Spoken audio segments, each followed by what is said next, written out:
নমস্কার বন্ধুরা, অপুর রান্নাবাটি চ্যানেলে আপনাদের স্বাগতম। আজকে বানিয়ে দেখাবো মটন কষা। মটন নিয়েছি, আলু নিয়েছি, আদা রসুন পেঁয়াজ ক্যাপসিকাম টমেটম, ছোটো ছোটো টুকরো করে পেঁপের টুকরো, কাঁচা লঙ্কা, ধনে পাতা, গোটা গরম মশলা, ধনে জিরে লঙ্কার শুকনো লঙ্কার গুঁড়ো, কাশ্মীরি লঙ্কার গুঁড়ো, লবণ, চিনি, সর্ষের তেল উপাদান নিয়েছি।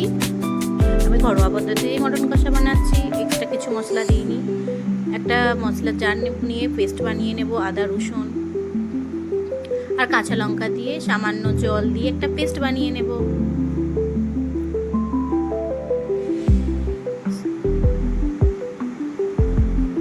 পেস্ট বানিয়ে রেডি করে নিয়েছি। এবার একটা শুকনো কড়াই নেব, তাতে পরিমাণ মতো সর্ষের তেল দিয়ে দেব।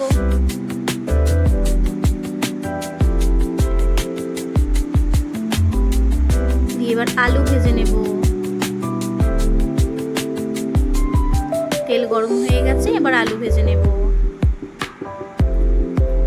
সামান্য লবণ আর হলুদ দিয়ে দেব। দিয়ে নাড়াচাড়া করে লাল লাল করে ভেজে তুলে নেব। এবার ওই কড়াইতেই গোটা গরম মশলা, শুকনো লঙ্কা, তেজপাতা ফোড়ন দেব। ফোড়ন ভাজা ভাজা হয়ে গেলে তখন পেঁয়াজ কুচি দিয়ে দেব। পেঁয়াজ কুচি ভালো করে ভেজে নেব। তো সামান্য লবণও দিয়ে দিলাম নরম হয়ে যাতে। খুব খড়া করে ভাজবো না, নরম নরম করে ভাজবো। এবার টমেটো আর ক্যাপসিকাম দিয়ে দিলাম। ওটাও ভালো করে নাড়াচাড়া করে যখন টমেটো নরম হয়ে আসবে, গলে আসবে, ততক্ষণ পর্যন্ত নাড়িয়ে নেব। তারপর নাড়াচাড়া করে এবার আদা রসুন আর কাঁচা লঙ্কার পেস্টটা দিয়ে দেব। দিয়ে ভালো করে কষাবো। বন্ধুরা, আমার রেসিপি যদি আপনাদের ভালো লেগে থাকে লাইক কমেন্ট শেয়ার করবেন। এবার পেঁপের টুকরোগুলো দিয়ে দেব, লবণ, শুকনো লঙ্কার গুঁড়ো, কাশ্মীরি লঙ্কার গুঁড়ো, ধনে জিরে আর চিনি কিছুটা দিয়ে দিলাম, হলুদ দিয়ে ভালো করে কষিয়ে নিচ্ছি। ততক্ষণ কষাবো ততক্ষণ না মশলা থেকে তেল ছেড়ে দেয়। এই গরমে খুব যে রিচভাবে বানিয়েছি তা নয়, হালকা ফুলকাভাবেই বানিয়েছি। মশলা থেকে তেল ছেড়ে দিয়েছে, এবার মটন টুকরোগুলো দিয়ে দেব।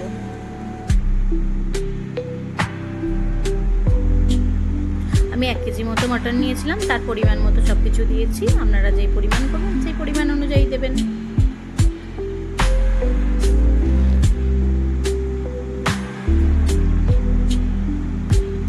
ভালো করে কষিয়ে নিচ্ছি, নাহলে মাটনের কাঁচা গন্ধ স্মেল আসবে। ঢাকা চাপা দিয়ে ভালো করে কষিয়ে নেব।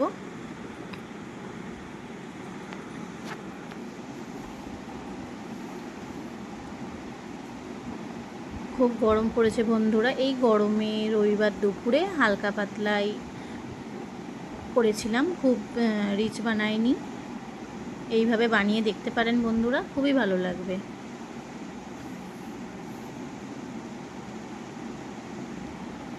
এবার কষানো হয়ে গেছে। এবার একটা প্রেসার কুকারে আগে থাকতে গরম জল বসিয়েছিলাম, ঈষৎ উষ্ণ গরম জল হয়ে গেছে। এবার মাংস কষানোটা ওর মধ্যে তুলে নেব।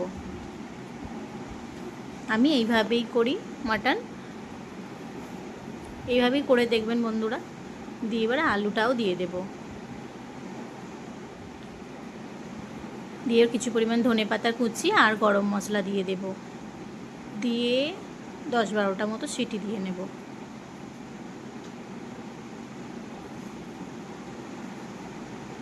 এইতে মাংস খুব সুস্বাদু হয় আর সিদ্ধও ভালো হয়। মটন সিদ্ধ না হলে ঠিকঠাক খেতে ভালো লাগে না।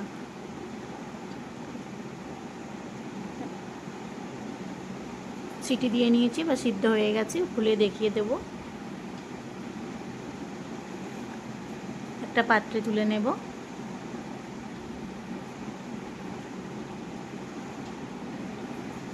রেডি হয়ে গেছে বন্ধুরা আমার রান্না। যদি আমাদের ভালো লেগে থাকে লাইক কমেন্ট শেয়ার করবেন বন্ধুরা। দুপুরের লাঞ্চ থালি রেডি। তার মধ্যে ছিল নোটে শাকের চচ্চড়ি, লাউ দিয়ে ডাল, আমের চাটনি, স্যালাড আর মাটন তো আছেই। দুপুরটা রবিবারে দুপুরটা জমজমাট ছিল।